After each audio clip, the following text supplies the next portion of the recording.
അസ്സലാമു അലൈക്കും വറഹ്മത്തുള്ളാഹി. ഹിഫ്ള് പഠിക്കുന്ന വിദ്യാർത്ഥികളുടെ റിപ്പോർട്ടുകൾ രേഖപ്പെടുത്താനും അത് രക്ഷകർത്താക്കളെ കൃത്യമായിട്ട് ഓരോ ദിവസവും അറിയിക്കുന്നതിനും വേണ്ടിയുള്ള ഒരു ആപ്പാണ് ലിദിക്ർ എന്നുള്ളത്. ഇതിൽ രക്ഷകർത്താക്കളുടെ ഉപയോഗം എങ്ങനെയാണ് എന്നൊന്ന് കാണിക്കാനാണ് ഈ വീഡിയോ.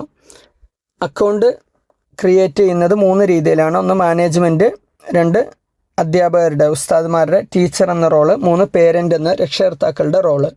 ഇതിൽ പേരൻ്റ് റോള് പൂർണ്ണമായും ഫ്രീ ആണ്. അതിലുള്ള സൗകര്യങ്ങൾ എന്തൊക്കെയാണെന്ന് നോക്കാൻ ഒരു അക്കൗണ്ട് ഓപ്പൺ ചെയ്തുകൊണ്ട് പോയി നോക്കാം. ആദ്യം ഇവിടെ പേര് നൽകണം. ഉദാഹരണത്തിന് പേരൻ്റ് എന്ന് തന്നെ പേര് നൽകുകയാണ്. എന്നിട്ടൊരു മൊബൈൽ നമ്പർ അല്ലെങ്കിൽ ഇമെയിൽ ID നൽകി അതിൻ്റെ OTP നൽകുകയാണ് ചെയ്യേണ്ടത്. ഒരു ഇമെയിൽ ID നൽകുകയാണ്. ഉദാഹരണത്തിന് ഇമെയിൽ ID നൽകി കഴിയുമ്പോൾ ഈ രീതിയിൽ OTP നൽകാനുള്ള പേജ് വരുന്നുണ്ട്. ഇവിടെ OTP നൽകുക. OTP നൽകി കഴിഞ്ഞാൽ അപ്രൂവൽ പേജ് വരുന്നതാണ്. ഇതിൽ വരുന്നത് ഇങ്ങനെയാണ്: ഒരു പേഴ്സണൽ ID ആയിട്ടുള്ള 6 അക്കം നൽകും. അതായത് ഈ ഒരു ID ആണ് സ്ഥിരമായിട്ട് ഈ യൂസറിനുള്ളത്.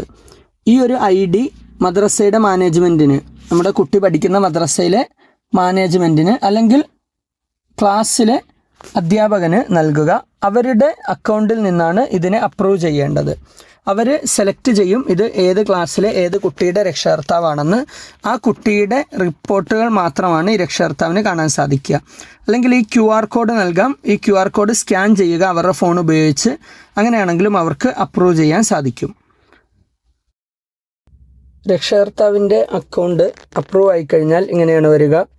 അപ്പോൾ നമ്മുടെ കുട്ടി ഏതാണെന്നുള്ളത് മാനേജ്മെൻറ്റ് നമ്മൾ നൽകുന്ന കോഡ് ഉപയോഗിച്ച് അപ്രൂവ് ചെയ്യുന്ന സമയത്ത് സെലക്ട് ചെയ്തതാണ്. ഇപ്പോൾ ഈ ഒരു പേരൻറ്റിൻ്റേത് ക്ലാസ് 1 സ്റ്റുഡൻറ്റ് 1 ആണ്. താഴെ ഹോം എന്നതും സെറ്റിങ്സ് എന്നതും ഉണ്ട്. ഇപ്പോൾ ഹോമിൽ ഏറ്റവും മുകളിൽ കുട്ടിയുടെ പേരാണ് ഇവിടെ വരിക. നമ്മളിവിടെ സ്റ്റുഡൻറ്റ് 1 എന്ന പേര് കൊടുത്തിട്ടുള്ളൂ. അതിന് താഴെയായിട്ട് ഇന്നത്തെ ദിവസത്തെ ഈ കുട്ടിയുടെ പാഠങ്ങളുടെ റിപ്പോർട്ടിൻ്റെ ഒരു ചുരുക്കമാണ്. പുതിയ പാഠം 1 പേജ്. ഇത് ടാർഗറ്റ് സെറ്റ് ചെയ്തിട്ടുണ്ട്. ഇപ്പോൾ ഒരു ദിവസം 1 പേജ് എന്നതാണ് ടാർഗറ്റ്. അതുകൊണ്ട് 100% ടാർഗറ്റ് കംപ്ലീറ്റ് ചെയ്തു. ജുസു പാഠം 1 പേജ്. റിവിഷൻ, 1ാമത്തെ റിവിഷൻ 1 ജുസു. റിവിഷൻ 2 2ാമത്തെ റിവിഷൻ 10 പേജ്. ഇത്രയാണ് ഈ കുട്ടി ഇന്ന് കേൾപ്പിച്ചത്. ഇതാണ് ടാർഗറ്റ്. ഇത് ഉസ്താദുമാർ സെറ്റ് ചെയ്യുന്നതാണ്. അപ്പോൾ ടാർഗറ്റിൽ 100% അച്ചീവ് ചെയ്തിട്ടുണ്ടെന്ന്. പിന്നെ ഫീസിൻ്റെ വിഷയമാണ് ഈ ഒരു കാർഡിൽ കാണിക്കുന്നത്. ഇപ്പോൾ പെൻഡിങ് എന്ന് കാണിക്കുന്നത് ഈ മാസത്തേത് പെൻഡിങ് ആണെന്നാണ്. താഴെ കാണിക്കുന്നത് കഴിഞ്ഞ മാസങ്ങളിലെ പെൻഡിങ് ഉണ്ടോ എന്നാണ്. ഏപ്രിലിലെ ഒരു ഭാഗം പെൻഡിങ് ആണ്, അതായത് പൂർണ്ണമായി അടച്ചിട്ടില്ല. മെയ്യിൽ അത് പൂർണ്ണമായി പെൻഡിങ് ആണ് എന്നാണ് ഈ കാണിക്കുന്നത്. ഡ്യൂ ഡേറ്റ് 5-ാം തീയതിയാണ് എല്ലാ മാസവും. ഇതാണ് മദ്രസയിൽ നിന്ന് സെറ്റ് ചെയ്തത് നമ്മളെ കാണിക്കുന്നത്. ഇനി ഇതിൽ നിന്ന് ഓപ്പൺ ചെയ്ത് നമ്മുടെ കുട്ടിയുടെ റിപ്പോർട്ട് കാണാവുന്നതാണ്. ഇത് ഓപ്പൺ ചെയ്ത് കഴിഞ്ഞാൽ വരുന്നത് മുകളിൽ നമ്മുടെ കുട്ടിയുടെ പേര്. ഇവിടെ ഒരു പ്രൊഫൈലാണ്. പ്രൊഫൈൽ ഓപ്പൺ ചെയ്ത് കഴിഞ്ഞാൽ അതിൽ നമ്മുടെ കുട്ടി പഠിച്ച ജുസു മുഴുവൻ എത്ര ജുസു പഠിച്ചു, 11 ജുസുവും. ഇനി ഓരോ പേജുകൾ പുതിയ പാഠം വരുംതോറും ഇവിടെ കൂടിക്കൊണ്ടിരിക്കും. ഇത് ടാർഗറ്റ് ഉസ്താദ്മാർ സെറ്റ് ചെയ്യുന്നതാണ്. പേരൻറ്റിന് കാണാൻ മാത്രമാണ്. കുട്ടിയുടെ പേര്, അതുപോലെ അഡ്രസ്സ്, കോണ്ടാക്റ്റ് നമ്പർ, ഇത് 3ഉം രക്ഷകർത്താവിന് എഡിറ്റ് ചെയ്യാവുന്നതാണ്. അതുപോലെ അഡ്മിഷൻ എടുത്ത ഡേറ്റ്, ഹിഫ്ള് തുടങ്ങിയ ഡേറ്റ്, ഇതും ഉസ്താദുമാർ സെറ്റ് ചെയ്യുന്നതാണ്. വേണമെങ്കിൽ രക്ഷകർത്താവിന് സെറ്റ് ചെയ്യാവുന്നതാണ്. ഈ പ്രൊഫൈല് സേവ് ചെയ്തു. ഈ പേജിൽ ഏറ്റവും മുകളിൽ കാണിക്കുന്നത് എത്ര പഠിച്ചു എന്നതാണ്. ഹിഫ്ള് സ്റ്റാർട്ട് ചെയ്ത ഡേറ്റുമാണ്. 2025 സ്റ്റാർട്ട് ചെയ്തു എന്ന് ഉദാഹരണത്തിന് കൊടുത്തിരിക്കുന്നു. ടുഡേസ് റിപ്പോർട്ട്, ഇന്നത്തെ റിപ്പോർട്ടാണിത്. ഇവിടെ ഒരു ചെറിയ സമ്മറി കാണിക്കുന്നുണ്ട്. അത് ഓപ്പൺ ചെയ്താൽ വിശദമായിട്ട് കാണിക്കും. ഇത് ഇവിടെ നിന്നും പേരൻ്റ് ഓപ്പൺ ചെയ്യുമ്പോൾ, ഈ വ്യൂ എന്നത് നെക്കി ഓപ്പൺ ചെയ്യുമ്പോൾ ഉസ്താദിന് അല്ലെങ്കിൽ മാനേജ്മെൻറ്റിന് അറിയാൻ സാധിക്കും പേരൻ്റ് റിപ്പോർട്ട് കണ്ടുവെന്ന്. അപ്പോൾ ഓരോ ദിവസവും പേരൻ്റ് അവരുടെ കുട്ടിയുടെ റിപ്പോർട്ട് എടുത്ത് ഈ വ്യൂ ഉപയോഗിച്ച് തുറന്നിരിക്കണം. എന്നാലേ അവിടെ പേരൻ്റ് കണ്ടു എന്ന് രേഖപ്പെടുത്തുകയുള്ളൂ. ഇല്ലെങ്കിൽ പേരൻ്റ് കണ്ടിട്ടില്ല എന്ന് തന്നെ രേഖപ്പെടുത്തും. ഇനി കഴിഞ്ഞ ദിവസങ്ങളിലെ റിപ്പോർട്ട് ഒരു 4 ദിവസങ്ങളിലേത് കാണിക്കും. ഇത് ഇങ്ങനെ ഓപ്പൺ ചെയ്ത് വിശദമായിട്ട് കാണാം. അതുകൂടാതെ ഏറ്റവും താഴെ കലണ്ടർ ഉണ്ട്. അതായത് കഴിഞ്ഞ ഏത് ദിവസങ്ങളിലെയും, ഹിഫ്ള് സ്റ്റാർട്ട് ചെയ്തത് മുതലുള്ള ഏത് ദിവസങ്ങളിലെയും റിപ്പോർട്ട് എടുത്ത് കാണാം. അതുകൂടാതെ ഓരോ കളർ അനുസരിച്ച് മദ്രസയിലെ ദിവസങ്ങൾ മനസ്സിലാക്കാം. കലണ്ടർ, മദ്രസ കലണ്ടർ കൂടിയാണ്. അപ്പോൾ ഈ താഴെയുള്ള നിറങ്ങളിൽ ആദ്യത്തെ 4 കാര്യങ്ങൾ, ഒന്ന് ക്ലാസ്, ഇത് നോർമലായിട്ടുള്ള എല്ലാ ദിവസങ്ങളും ക്ലാസ് ആയിട്ടാണ് രേഖപ്പെടുത്തുന്നത്. 2 മദ്രസ ലീവാണെങ്കിൽ ഈ ഒരു കളറ് ഉള്ള ഇതായിരിക്കും, അതായത് 2, 3 തീയതികൾ മദ്രസ ലീവാണ്.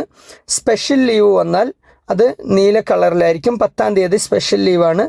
പരീക്ഷാ ദിവസങ്ങൾ ഈ ഒരു കളറിലായിരിക്കും, 7, 8, 9 പരീക്ഷാ ദിവസമാണ്. ഇനി അങ്ങോട്ടുള്ളത് നമ്മുടെ കുട്ടിയുടെ പ്രത്യേക റിപ്പോർട്ടാണ്. അതായത് ആബ്സെൻ്റ് ആണെങ്കിൽ ഈ ഒരു കളർ ഡോട്ട് വരും. ഇത് ഡേറ്റിന് താഴെ ഡോട്ടായിട്ടാണ് വരിക. പ്രസൻ്റ് ആണ് സാധാരണ രീതിയിലെങ്കിൽ ഈ കളർ വരും. റിവിഷൻ, അതായത് പുതിയ പാഠമില്ല, ഈ കുട്ടി ദൗറ ചെയ്യുകയാണ് എന്നാണ് അതിനർത്ഥം. പഴയ പാഠങ്ങൾ കേൾപ്പിക്കുകയാണ്. അപ്പോൾ ഒരു ദിവസം എത്ര കേൾപ്പിക്കണം, അതിലെത്ര കേൾപ്പിച്ചു എന്നതൊക്കെ കാണിക്കും. ഒരു ജുസു കംപ്ലീറ്റ് ആയാൽ ഈ ഒരു നിറത്തിലുള്ള ഡോട്ട് വരും. ഇനി LSL, ലേഡീസ് സ്പെഷ്യൽ ലീവാണെങ്കിൽ അത് ഈ രീതിയിൽ കാണിക്കും. അത് ആബ്സെൻ്റ് അല്ല, പക്ഷെ അന്ന് പാഠമുണ്ടായിരിക്കില്ല. ഇത്രയുമാണ് കലണ്ടറിലുള്ളത്. ഇനി ഷെയർ ചെയ്യാനുള്ള ഓപ്ഷനാണുള്ളത്.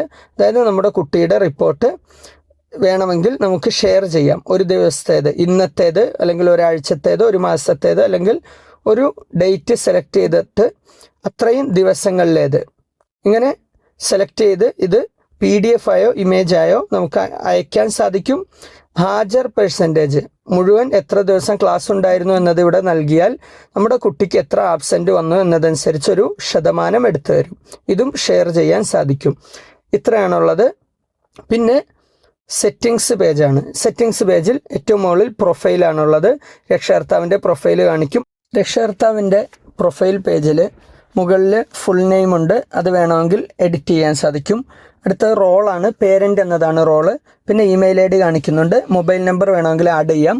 മൊബൈൽ നമ്പർ ആഡ് ചെയ്താൽ മൊബൈൽ നമ്പർ ഉപയോഗിച്ചും ലോഗിൻ ചെയ്യാം. ഇനി മൊബൈൽ നമ്പറാണ് ആദ്യം നൽകിയെങ്കിൽ ഇമെയിൽ ID ആഡ് ചെയ്യാം. ആ രീതിയിൽ രണ്ടും ഉപയോഗിക്കാം. അടുത്തത് ഏത് മദ്രസയാണ്, അതിലെ ഏത് കുട്ടിയാണ് എന്നുള്ളതാണ് കാണിക്കുക. ഇവിടെ എല്ലാം കുട്ടിയുടെ പേരാണ് വരിക, നമ്മൾ പേര് കൊടുത്തിട്ടില്ല. സ്റ്റുഡൻറ്റ് 1 എന്ന അടക്കാണ്. പിന്നെ ഒരു പേഴ്സണൽ ID, ഒരു 6 അക്ക കോഡുണ്ട്. ഇത് ആദ്യം അക്കൗണ്ട് അപ്രൂവ് ആകാൻ വേണ്ടി ഉപയോഗിച്ച അതേ കോഡാണ്. ഇത് സ്ഥിരമായിട്ട് ഈ ഒരു യൂസറിൻ്റെ കോഡായിരിക്കും. ഇത് ഉപയോഗിച്ചാണ് ഈ അക്കൗണ്ട് കൺട്രോൾ ചെയ്യാൻ സാധിക്കുക. അതിൻ്റെ താഴെ അക്കൗണ്ട് ഡിലീറ്റ് ചെയ്യാനുള്ള ഓപ്ഷൻ ഉണ്ട്. അത് കൺഫേം ചെയ്ത് കഴിഞ്ഞാൽ അക്കൗണ്ട് പൂർണ്ണമായി ഡിലീറ്റ് ആകുന്നതാണ്. പിന്നെ പേരൻറ്റിൻ്റെ സെറ്റിങ്സിലുള്ളത് ഡാർക്ക് തീമാണ്, ആപ്പിൻ്റെ തീം മാറ്റാൻ. അതിനുശേഷം ബയോമെട്രിക് ലോഗിൻ ആണ്. അതായത് ഫിംഗർ പ്രിൻ്റ് അല്ലെങ്കിൽ ഫേസ് ID ഉപയോഗിച്ച് ലോഗിൻ ചെയ്യണമെങ്കിൽ ഇത് ഓണാക്കി ഒന്ന് ഫിംഗർ പ്രിൻ്റ് നൽകുക.